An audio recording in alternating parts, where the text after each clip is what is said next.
RP Singh ji, राष्ट्रीय अध्यक्ष आरक्षण बचाओ संघर्ष समिति की दावत देने पर आए आप सभी लोग मुबारकबाद के मुस्तहिक हैं।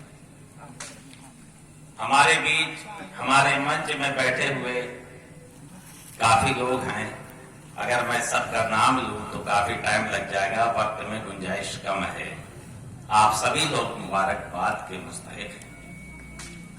सवाल ये है, सबसे पहले तो मैं आपको ये बता देना चाहता हूं कि जिस मंच में हम लोग हैं, जहां पर आप लोग आए हैं, ये कोई राजनीतिक या सियासी मंच नहीं है।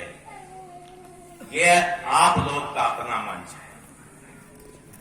हमारे आरपी सिंह जी 2011 में उनके दिल में एक तड़प पैदा हुई कि हमारा समाज बहुत पीछे होता चला जा रहा है, इसको कैसे मुख्यधारा से जोड़े रहें और आगे बढ़ाएं। उनके दिल में एक तड़प पैदा हुई, उठे, इन्होंने अपने कुछ साथियों को बुलाया, राय मशवरा लिया और उसके बाद इस रास्ते पे चल पड़े जिस रास्ते में आज आप इनको देख रहे हैं।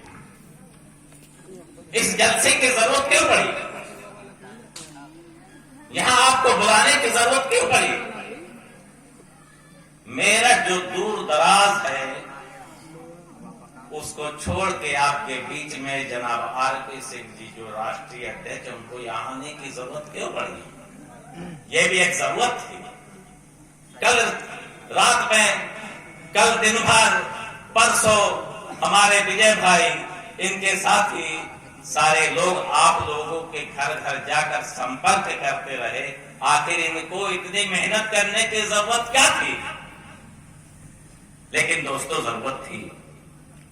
इनके दिलों में आपका दर्द था, इनके दिलों में आपकी मोहब्बत थी, इनके दिलों में आपके आने वाली नस्ल की तरक्की के लिए इनकी एक सोच थी।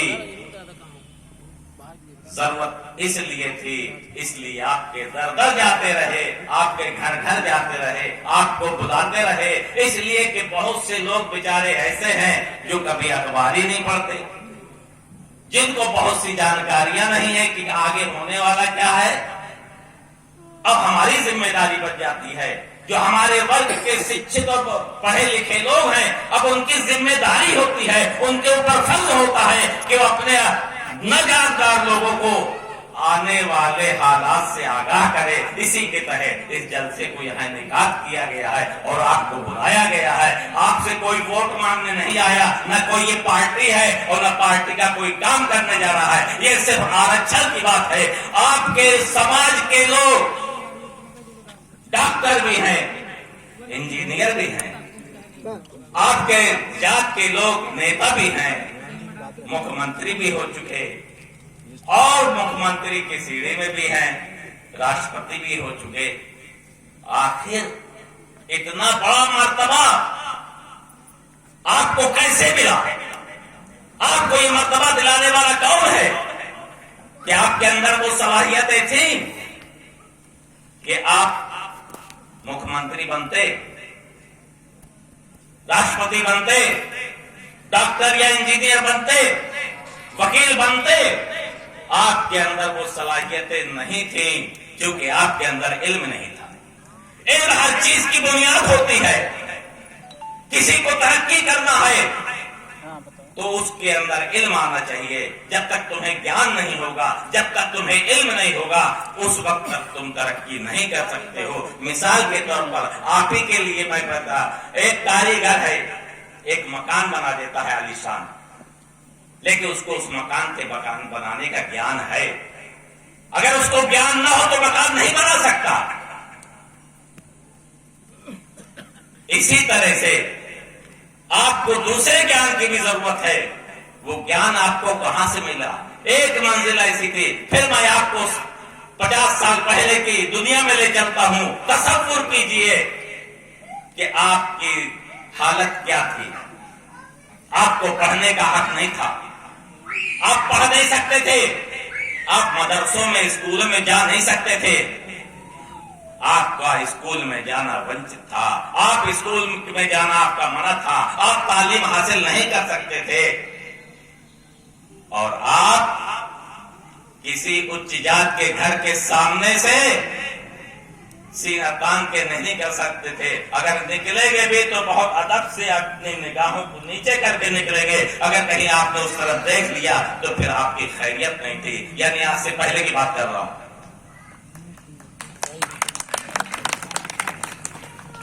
जरूरत थी इस मजलिस की, जरूरत थी इस जलसे की, जरूरत थी आरपी सिंह जैसे लोगों को आकर के आपको बताने की, आगाह करने की।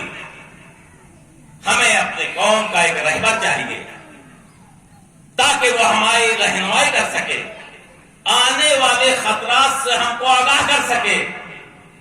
और हमारी जिम्मेदारी ये है कि हम अपने रहनुमा की बात को बहुत गौर से सुने और सुनने के बाद उसके निर्देशों पर चलें। अगर उसके निर्देशों पर हमने अमल कर लिया तो हो सकता है आने वाले खतरों से महफूज हो जाएं। और अगर हमने उसकी बातों को सुना और अनसुना कर दिया, अमल नहीं किया, तो यकीन जानो तुम्हारा आना ना आना बराबर हो जाएगा। इसलिए हमको तहैया करना है कि हमारे जो रहबर हैं, आपके जो रहबर बने हुए हैं, जो आपको समझाने आए हैं, आपके खतरात को आपसे आगाह करने आए हैं, उनकी हम बात मानेंगे, उनके कहने पर चलेंगे। मैं इसी का एक इम्तिहान लेना चाहता हूं और मैं पूछना चाहता हूं कि कितने लोग हैं जो हमारे आरपी सिंह जैसी शख्सियत बातों को सुनकर बस अमल करेंगे। हाथ उठा के मुझे बताइए ताकि मुझे सुकून हो जाए कि वाकई आप मेरी बातों को अच्छी तरह से सुन रहे हैं। अब मैं इंजीनियर साहब से गुजारिश करूंगा कि आप इन कौम को ऐसे रास्ते में ले जाइए जिससे इनकी कौम तरक्की करे, इनके बच्चे तरक्की करे, इनके आने वाली नस्लें तरक्की करके आसमान की बुलंदियों पे पहुंचे।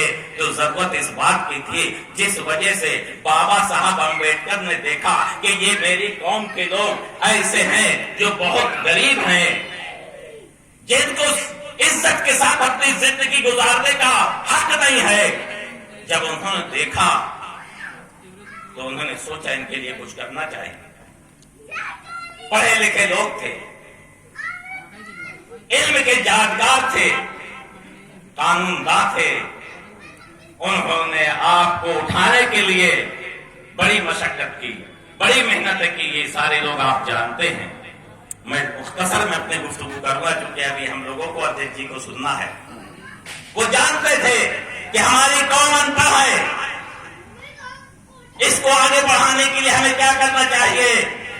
उनको मौका मिला, उन्होंने संविधान मिला। मैं मुख्तसर करके बता रहा हूं। उन्होंने संविधान लिखा और जब संविधान लिखा तो उसमें आपको हक दिया। क्या हक दिया? सबसे पहला हक कि हमारे लोगों को पढ़ने की इजाजत होना चाहिए। हमारे लोग पढ़ लिखे जाएं। जब हमारे लोग पढ़ लिखे जाएंगे, ये बुनियाद थी, जब हमारे लोग पढ़ लिख जाएंगे तो वो तरक्की करेंगे। तो आपको पढ़ने का अधिकार और हक मिल गया। फिर आपका बच्चा स्कूल जाने लगा, तालीम हासिल करने लगा। तालीम जब उसने हासिल कर ली, उसके अंदर इल्म आ गया। तो जब इल्म आया तो उनको डॉक्टर इंजीनियर भी आपके बच्चे बने और मुख्तारा से वो जुड़ने लगे। ये किसने दिया? ये संविधान से आपको मिला था। और आपके अंदर जो जुल्म सितम होता था उसके रोकने के लिए उन्होंने एक एक्ट बनाया जिसमें ये कहा गया दलितों के ऊपर अगर कोई जुल्म करेगा, कोई उनको गाली देगा, कोई उनको बेइज्जत करेगा, उनकी जमीनों पर कब्जा करेगा, उनकी खोखदियों में कब्जा करेगा, उनको जबरदस्ती उनकी चीज को हड़प लेगा, तो उनके लिए ये कानून ऐसा बनाया गया कि उनके कानून को सबूत के FIR फौरन दर्ज कर ली जाए और उस पर फौरन अमल किया जाए। उसके लिए स्पेशल कोर्ट बना दी गई कि जिसकी सुनवाई जल्दी है उसके फैसले जल्दी। ये सब किसने किया? और ये कानून तो बना दिया, सजा भी मिलना चाहिए जो आपको दंडित करता है, परेशान करता है। लेकिन वहां सरकारी कर्मचारी कुछ ऐसे भी बैठे हैं जो आपकी बात न सुनेंगे, टाल मटोल करके इधर उधर कर देंगे। जो सजा का मुस्तहिक है उसको सजा नहीं मिलेगी। उसके लिए क्या किया गया, उसके लिए भी है कि उसकी एफआईआर, जो सरकारी कर्मचारी है तो उसकी एफआईआर तो होगी, लेकिन विभागाध्यक्ष से अनुमति लेकर उसकी होगी। उसके बाद उसको भी जेल भेजा जाएगा, उसको नहीं छोड़ा जाएगा। ये सुरक्षा किसने दी? ये सुरक्षा आपको संविधान ने दी। आज गौर से सुन लीजिए, आपका संविधान खतरे में जा रहा है। जिस समाज से, जिस चीज से, जिस संविधान से आपको इज्जत मिली, और इज्जत भर नहीं मिली, आपको दौलत भी मिली। 4 पहिए में चलते हैं, बंगलों में रहते हैं बहुत से आपके भाई, इज्जत भी मिली, दौलत भी मिली, और मुख्य धारा से भी जुड़ गए। ये सब कहां से मिला? ये संविधान ने दिया। संविधान न होता तो आप मुख्य धारा से नहीं जुड़ पाते, कभी नहीं जुड़ पाते थे। ये बाबा साहब का आपके ऊपर एहसान है।